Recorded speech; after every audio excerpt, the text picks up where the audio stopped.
Hey guys, today I'm going to be talking about Kingdom of the Planet of the Apes. A few of you know I love the reboot saga of the Planet of the Apes. The storyline of this Caesar, played by Andy Serkis, and how the apes within this timeline became more intelligent and humanity's near total fall. I enjoy the reboot more than the original for several different reasons. Better written and developed characters, engaging storylines, themes of animal rights, and humanity's more the complicated relationship with the natural world, the CGI effects for the apes, etc. And I will say I had high hopes for this new movie. It was one of the movies I was most looking forward to this year. Since this continues the reboot timeline, the movie admittedly isn't as good as its predecessors. This doesn't necessarily mean there isn't potential though for the sequels, as there's reported, at least originally, to be 9 films in total for this timeline, and hopefully Earth doesn't end like it did in the original timeline, or there's gonna need to be an ending like that of Titan AE. Regardless of where the franchise is now, there are questions I have and certain things I'm wondering and hoping will occur. Coming into this, I wasn't sure what to expect exactly. As the movie takes place many generations later, the world as we came to see it was a matter of various possibilities, though obviously focused on what the trailer revealed and speculation following. Caesar's legacy, how he shaped the world, and how the apes in the movie viewed him were things I wondered and worried about. As Noah didn't know who Caesar was, this made me feel this movie would be about rediscovering his story or how it had been passed down. Obviously, not all the apes in the world would know Caesar, as despite leading a large and powerful clan in his time, there had to have been more apes who grew because of the original virus, and thus other clans had to have been born outside his influence. But those who knew of him in one way or another had me worried about what happened in the time before this movie. What the hell happened to Caesar's clan? Were they wiped out by another? What events led to the literal order of Caesar, knowing only bits and pieces of his story and misunderstandings of others? I know one could say over time it would be like a game of telephone, but when war ended, Caesar's tribe was safe with their future seemingly secure, with Cornelius going to be guided by Maurice and Rocket. Such wisdom could have been passed down generations successfully, but why didn't it? The clan led by Proximus didn't seem to be descended from Caesar's, so what happened? This is a matter they're gonna have to explain in the sequels. I mean, Caesar would be rolling in his grave if he knew about this. Maybe he does. I hope there's an afterlife for the apes. Caesar definitely earned eternal peace. There's also a theory that Noah is a direct descendant of Caesar, as he seems to have a similar birthmark on the right part of his chest that he did. So there's some stuff to speculate there. Getting to what we saw and know of the movie and the timeline, various parts of it fit on the spectrum of quality. One thing, we didn't get to see enough of Raka or Proximus. Raka, I think, was my favorite character in the movie, though Noah's development and where he's at metaphorically by the end of the movie is worth consideration. Raka's devotion to Caesar's teachings and to peace shows at least a small bit of what was instilled by Caesar into the apes that lives on, as by the end of the movie we hear an orangutan call out, so hopefully that means Raka is alive. It was also funny to see how Raka's love, despite misunderstanding and not knowing certain elements of ape and human history, revealed his genuine love and hope for the world and Caesar's vision for it.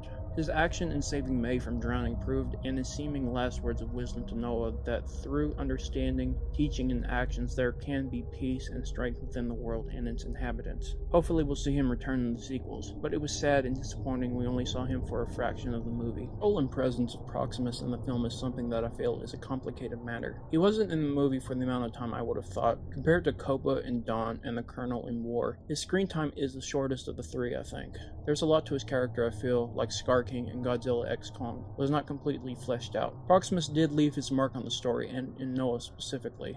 At the near end of the film, Noah is uncertain of the future and the relationship between humans and apes. He feels that what Proximus told him about the worst of humanity is true, or at the very least will be around as long as intelligent speaking humans are. Though Proximus isn't as good as he thought he was, given he was acting more like an evil human than even Copa arguably was. Because at least with Copa, he used to care about the apes, whereas for what we saw with Proximus, he really didn't. Though like Caesar told his son Blue Eyes and Dawn, apes and humans are very similar. He corrupted and twisted Caesar's words and lessons. He was also so focused upon what humans had made and still could make, he cast aside what apes had made, were creating, and what they could accomplish. When the Eagle Clan sang their song that defeated Proximus by communicating with the eagles to prove the power what the apes could do on their own, or in tandem with the world without human influence. The song moment is one of my favorite scenes in the film. Still, Proximus left his mark on the story and Noah's character going forward. As if roles were reversed, many humans would do the same or similar to him, and it's likely many wouldn't think twice about this. Moving to May's character, I had this ominous feeling she was going to be a villain in this film, or at least was going to be on the path to it.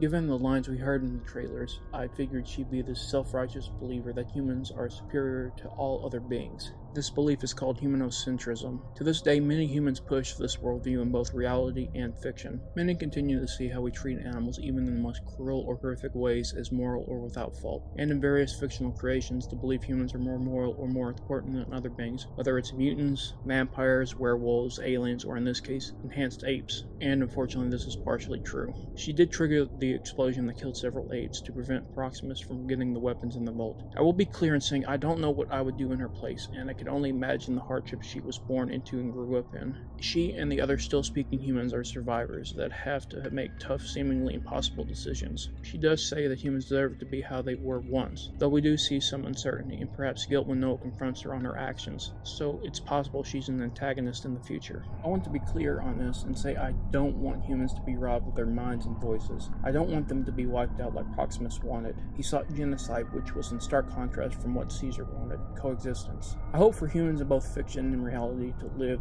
lives full of happiness without fear or pain. I also wish for humans to live in harmony with all of reality. I just know that's not how some humans see it. There will be and are humans who want to control even other humans, let alone the rest of reality. Hell, I've even argued and debated others about humans' relationships with other species and those species' value in regards to reality and fiction. It's something that I still debate with others because I feel certain things need to be said, though it's not usually bared much or any fruit.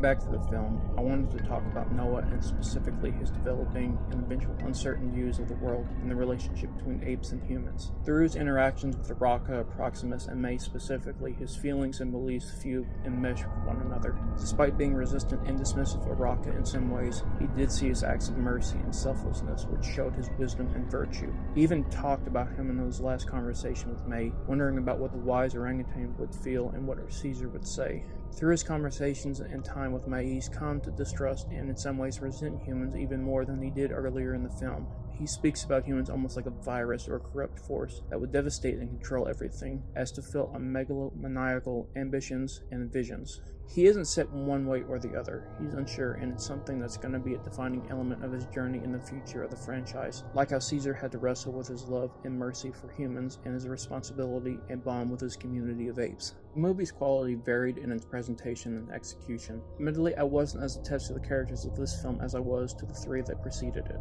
It could grow on me, though. I have hopes for Raka and Noah, and perhaps May. A world that how it was now, or at least in the former United States, felt reasonably back to nature. A world where humans no longer shape the land to our liking, now has flourishing plant life, which likely has improved the quality of the air along with the planet itself having healed to a degree. I was also honestly wondering from the trailers and the action moments we saw the zebras if we'd see any more descendants of future exotic animals. This is a small detail. I just thought it would have been interesting to see other wild animals that weren't indigenous to North America roaming the land, after their ancestors escaped zoos and wildlife sanctuaries and human homes where they were pets. Which reminds me, why didn't we get to see very many gorillas? Why was Raka the only orangutan? Had the apes moved into clans that were tied with their individual or mostly closely related species? Was production struggling with creating gorilla and orangutan characters to where they could only make a small few? It feels like a missed opportunity. Kingdom of the Planet of the Apes was a movie that I feel was a mixed bag. While I don't feel it was as good as its three predecessors, it has potential and a groundwork for its future. There's a lot of questions that need to be answered, and what seems to wait on the horizon is a matter of uncertainty, and the future of apes and humans is likely going to continue with renewed violence and hatred. Whether Caesar's legacy and lessons will be rediscovered and embraced, whether the apes will learn from him and make their own choices, while hopefully still honoring his role in sacrifices, is yet to be seen.